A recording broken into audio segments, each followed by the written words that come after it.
Hi friends, எல்லாருக்கும் வணக்கம். இன்றைக்கி என்னோட கிச்சனில் கபாப் ஸ்டைலில் மேத்தி தான் செய்ய போகிறோம். வாங்க அது எப்படி செய்யலான்னு வீடியோக்குள்ளே போய் பார்க்கலாம். அதுக்கு முன்னாடி நம்ம சேனலை சப்ஸ்கிரைப் பண்ணாதவங்க சப்ஸ்கிரைப் பண்ணிடுங்க. தேங்க்யூ. இப்போ வெந்தயக்கீரையை நான் க்ளீன் பண்ணி எடுத்து வச்சுருக்கேன். இதை அப்படியே எண்ணெயில் போட்டு அப்படியே வதக்கிடலாம். பேனில் எண்ணெய் சூடாகிட்டுருக்கு. கீரையை சேர்த்துக்கலாம்.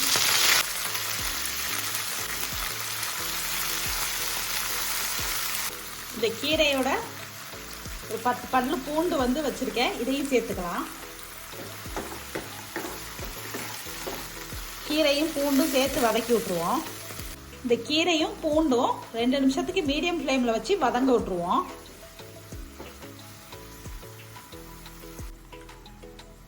இப்போது ஸ்டவ்வில் கீரை வதங்கிட்டு இருக்கும் போதே 1 டேபிள் ஸ்பூன் வெள்ளை எள்ளு, 1.5 டேபிள் ஸ்பூன் பொட்டுக்கடலை எடுத்திருக்கேன். 20 கிராம் வேர்க்கடலை வறுத்தது எடுத்திருக்கேன். இவங்க 3 பேரையும் சேர்த்து மிக்சியில் அரைச்சி ஒரு பேஸ்ட்டாக எடுத்துருவோம். இப்போ கீரையும் பூண்டும் நல்லா வதங்கிருச்சு. இதை எடுத்து ஒரு பிளேட்டில் நம்ம மாற்றி வச்சுருவோம்.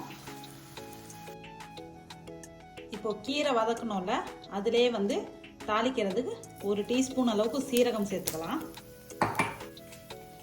2 வரமிளகாய், 1 பெரிய வெங்காயம் நறுக்கி வச்சுருக்கேன். இதை சேர்த்துக்கிறேன்.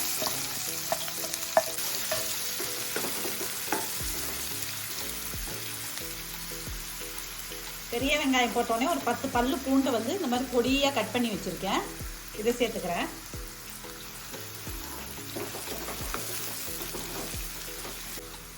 இப்போ வெங்காயமும் பூண்டு கோல்டன் கலரில் ஆகட்டும். ஆகிற வரைக்கும் நம்ம வேக விடுவோம். நான் 1 கட்டு கீரை எடுத்திருக்கேன்ல, அதுக்கு தகுந்த அளவுக்கு தான் மசாலா சொல்லியிருக்கேன். இப்போது வெங்காயம் பூண்டும் கோல்டன் ப்ரௌன் ஆயிடுச்சு. 1 தக்காளி, மீடியம் சைஸ் தக்காளி கட் பண்ணி வச்சுருக்கேன். இதை சேர்த்துக்கிறேன்.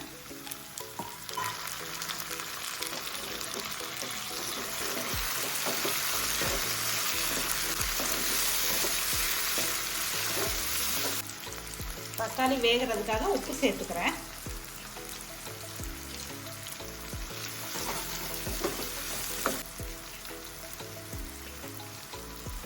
½ டீஸ்பூன் மஞ்சள்தூள் சேர்த்துக்கிறேன்.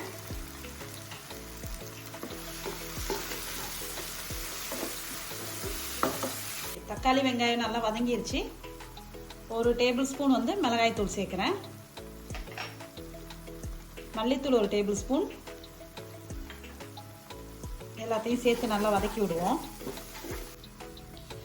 இப்போது மிளகாத்தூள் மல்லித்தூள் சேர்த்ததுக்கப்புறம் நம்ம மிக்சியில் அரைச்சி வச்சுருந்தோம்ல வேர்க்கடலை, பொட்டுக்கடலை, வெள்ளை எள்ளு, இந்த பேஸ்ட்டை இதில் சேர்த்துக்க போகிறோம். இந்த பேஸ்ட்டை சேர்த்துடலாம்.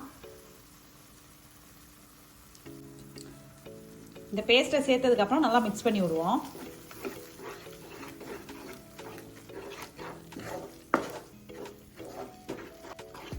ஓகே, கெட்டி ஆயிடுச்சுங்க. இந்த ஸ்டேஜில் நம்ம மிக்சி ஜாரை வாஷ் பண்ணி அந்த தண்ணியை சேர்த்துக்கலாம். இதில்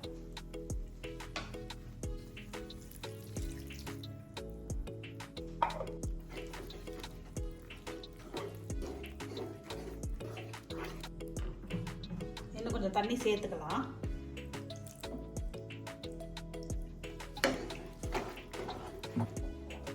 கொதிக்கட்டும். மசாலா நல்லா கொதிக்க ஆரம்பிச்சிருச்சு. 1 டீஸ்பூன் அளவுக்கு கரம் மசாலா எடுத்திருக்கேன். இது சேர்த்துக்கலாம்.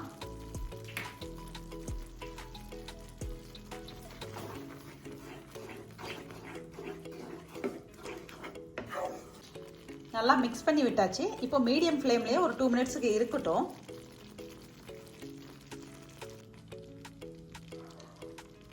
இப்போ 2 நிமிஷம் ஆயிடுச்சு. ஏற்கனவே வதக்கி வச்சிருக்கிற வெந்தயக்கீரையும் பூண்டையும் சேர்த்துக்கலாம்.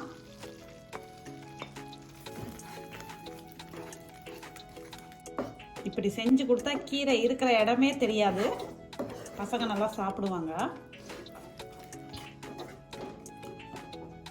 கொஞ்சமாக தண்ணி சேர்த்து மூடி போட்டு வேக விட்டுருவோம்.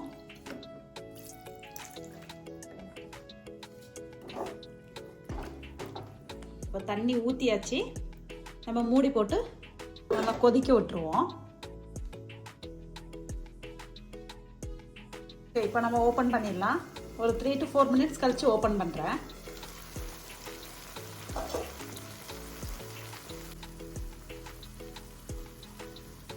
இப்போது நம்ம தபாப் ஸ்டைல் மேத்தி வந்து ரெடி ஆயிடுச்சு. இந்த தபாப் மேத்தியை வந்து நீங்கள் சப்பாத்திக்கு, இட்லி, தோசை, பரோட்டா எல்லாத்துக்குமே இதை வச்சு சாப்பிட்லாம். ரொம்ப நல்லாயிருக்கும். ஈவன் ரைஸுக்கு கூட வச்சு சாப்பிட்டுக்கலாம். ரொம்ப டேஸ்டியாக இருக்குது. கீரை இருக்கிறதே தெரியல, அதனால் குழந்தைங்க தாராளமாக சாப்பிடுவாங்க. இந்த வீடியோ உங்களுக்கு பிடிச்சிருந்தா மறக்காமல் நம்ம சேனலுக்கு லைக் பண்ணுங்கள், ஷேர் பண்ணுங்கள், கமெண்ட் பண்ணுங்கள். தேங்க்யூ.